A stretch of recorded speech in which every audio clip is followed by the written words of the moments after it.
A very good evening to you all and welcome to another edition of Business Digest. My name is Diana Iriza and here's what's coming up on today's episode.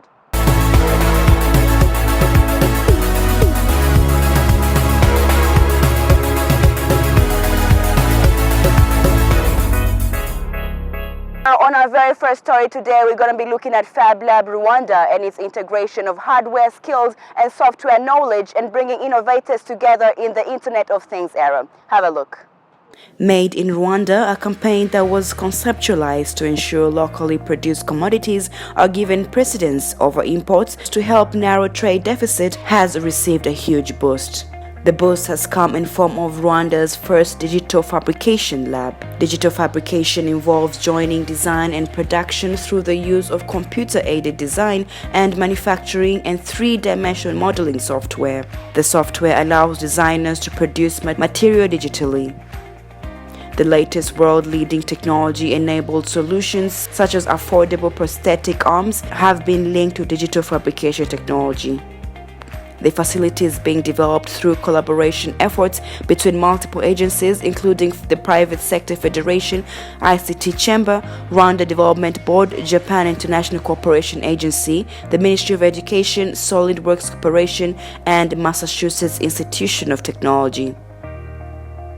The Kigali Digital Fabrication Laboratory is part of a global community of over 1,000 fab labs in more than 78 cities across the world. Makerspace Fab Lab has just celebrated its third anniversary. Can you brief us a little bit on some of the achievements that you have made over these 3 years? Thank you so much. So within these 3 years, Fab Lab still exists. There's a lot of things we have come up with. So we have tried to share different skills we had and put together. So according to now, we can say most of the youth are not still having issues like, okay, the Fab Lab is there. So because the previous time, most of the people was having the issues like, if I come up with a given idea, where can I implement it? So, but now people are still being aware of, okay, there is a space where we can transform our ideas to a given MVPs. So that's one of the good outcome we come up with like now. So we have many projects outside which are really ongoing, really being tested. The others we are getting different feedbacks. So our members are really doing different group. They're really working on great things. Yeah. Now, for every firm and every business to be successful, it has to sort of solve a problem within the country or the community. Yeah. Is there any specific problem this company was trying to solve? Thank you. First of all, the Fab Lab doesn't own anything, just the members joining are the ones to own anything. So far what's going on there, we are on different sectors. So but most of the members are really interested in what we call agriculture. So especially for automation, IoT, like monitoring, what we call livestock monitoring and crops monitoring. So those are the most people where they are. The others are into what we call industrialization, like mechanization, repel, working different machines. So we are in different sectors. So our members come up with different problems. We brainstorm about those problems and we try to come up with different solutions. And we test those solutions to different people. Yeah. How many members do you have here at Fab Lab? And can you share with us a couple of projects and products that you have created within this makerspace? Yeah, sure. So far we have more than 120 members in Fab Lab who are active. So we have different projects. Of course, I cannot say all of them because they're really a lot. But towards the one which are really currently ongoing in Fab Lab. So we have the people who are working on the smart waters meters, so where you can be fetching water by using your card as we pay the bus fees. So that's one of the projects. We have the others for smart parking. So instead of going all over the place, like in the town, finding where can you find a slot. So with your mobile phone, just you can find, okay, you can see according to your nearby within 100 meters, those are the available parking slot where they are, and so you can go there. And the second thing is going to be easy for the car owners to be able to pay the tax fees because you know exactly the time you use the parking and time you leave the parking.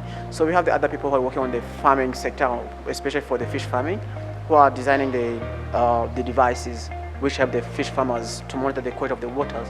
So in case there is some parameters of the water which are being changed, so the device it's on can take the emergency case, like adding salt if the salt was missing, or reducing the salt if the salt was really burnt in the water, or if the water acidity was rising, it can pull it back.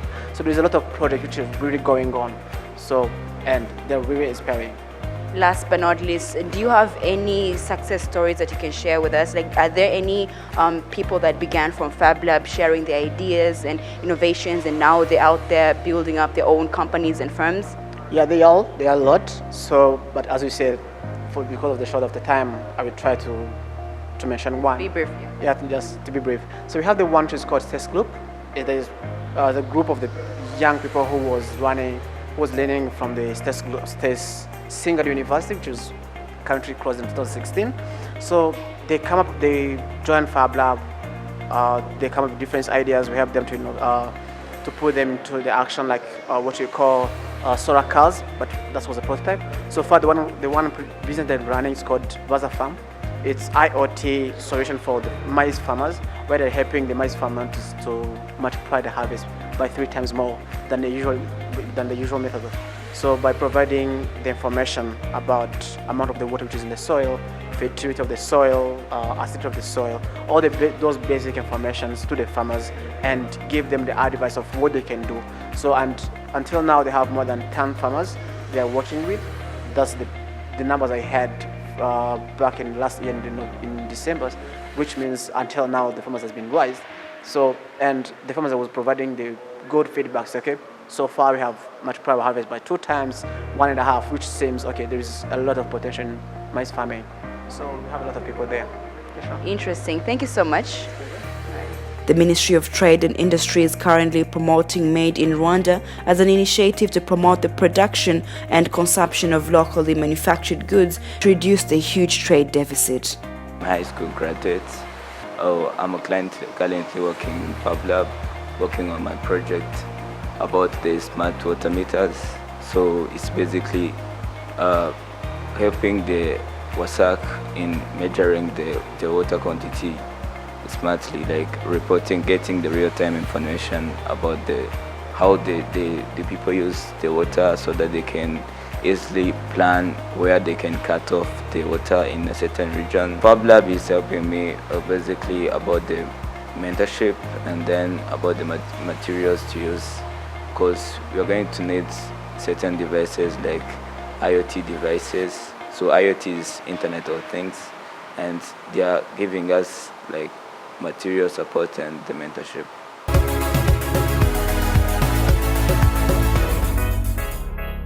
The digitalization of the media industry has been driven by changing consumer behavior and expectations, especially among younger generations who demand instant access to content anytime, anywhere.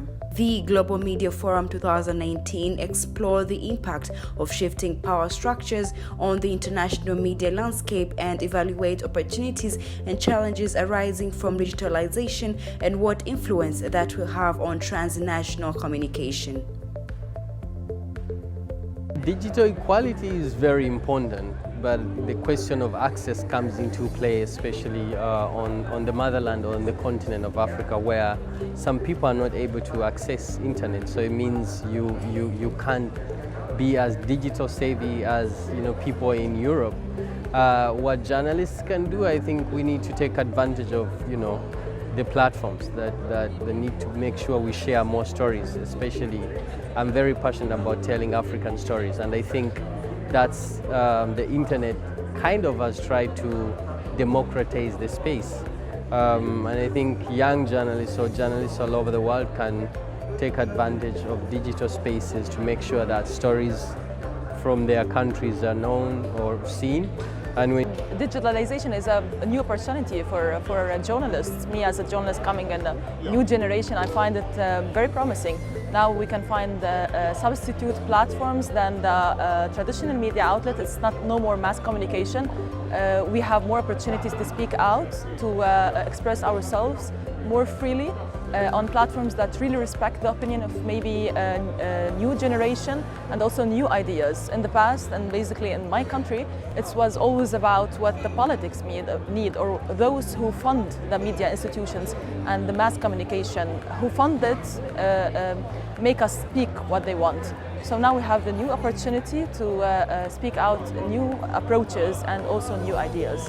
GMF in the Global Media Forum, and I heard a lot about it previously, and really it accomplished my expectations. I attended a lot of sessions talking about Instagram, how can journalists use Instagram as a tool, how can Facebook, how to promote our work also on Facebook, and also some topics about how to make media as a business, as a startups, and this is the big question that I personally was looking for. And also in addition to this, the main thing was about how to make good connections, how to meet people from different countries and different perspectives, and this really helped out. I think that the Global Media Forum this year is really, really promising and really excellent in the outcomes.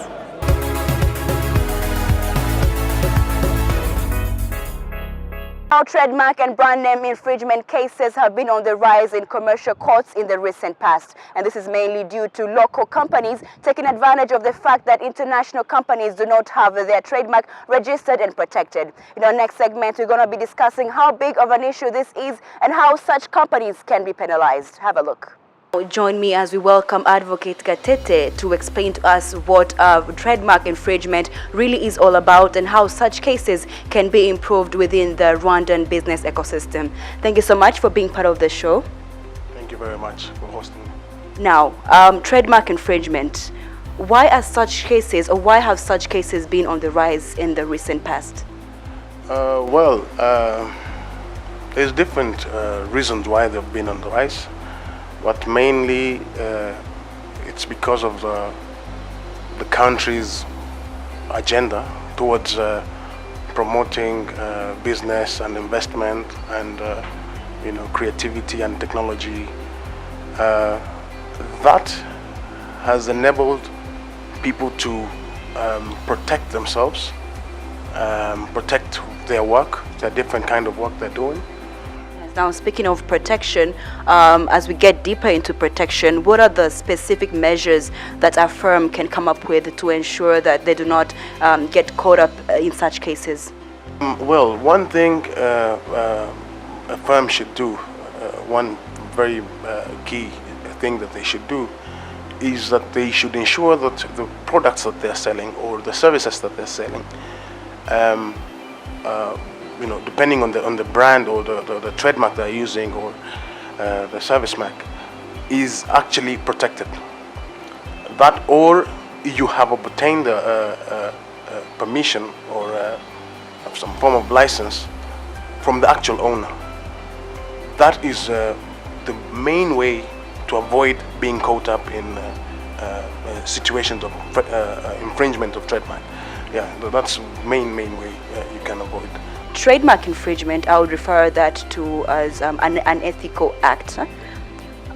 What would you, in your own opinion, what do you think are the root causes to such unethical acts? Well, you're right. It's unethical, and the causes, from what I've seen from the different cases we've handled, it's mainly searching for that extra buck, that extra profit they can make, and you're trying to ride on someone else's work.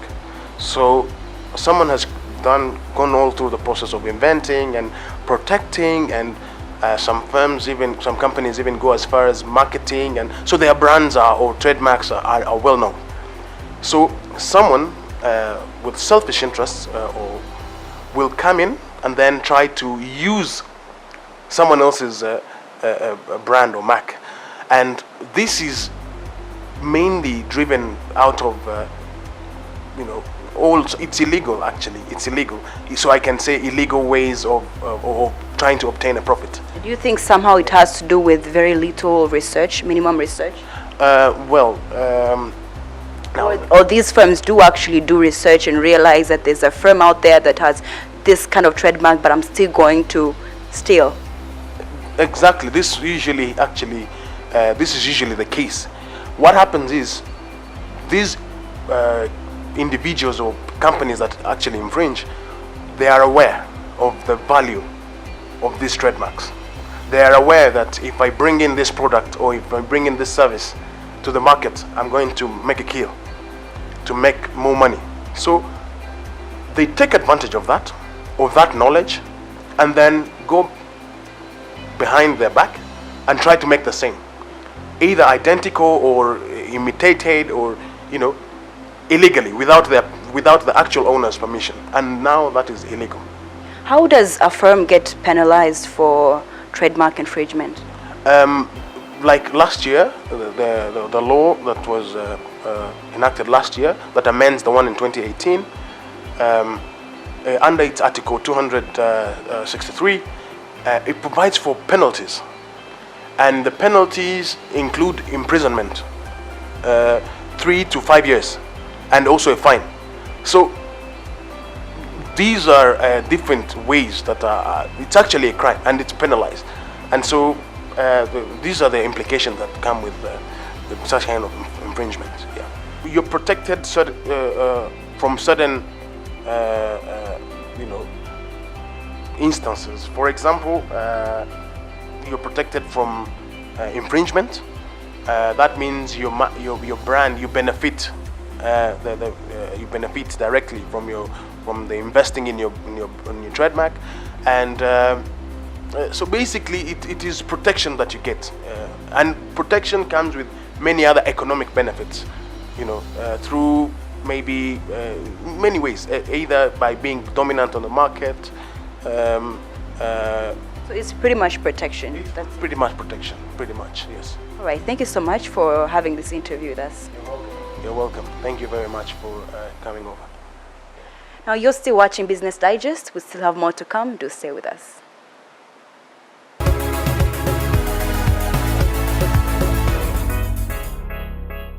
The Sustainable Development Goals Center for Africa holds a 3-day conference on SDGs implementation in Africa, reflections on a 3-year journey from the 12th or 14th of June 2019. The conference gathers state leaders, representatives from governments, the United Nations, international organizations, non-governmental organizations, and the private sector. Research and academia and other stakeholders will come together to review and reflect on the first 3 years of SDGs implementation. The conference session also focused on enhancing national M&R systems, current statistical capacity challenges, data gaps, and national level on harmonization of development data across Africa. One thing that we might need to understand is when SDGs are actually agreed, there are some areas that have not well discussed. Definitely there are some structural issues that might need to be strengthened. One of the area is accountability on the promises that we are making, because SDGs are national as well as global projects. Looking national issues, they are like 54% of the entire SDGs. So national governments have to deliver on that. Of course, even for that, they need to upfront resources, because we want to finish all these big agendas in 15 years. So that means you need to upfront some resources. And also bilaterally, emerging economies will contribute more. The resource is enough. There is enough resource in this world, and there is no point why the SDGs will not be back to track. So this is why we need to have this kind of meeting. This is why we need to bring again the political leadership to actually reflect on this, and also alert our partners even outside the continent, so that they will be able to meet what they promised to meet.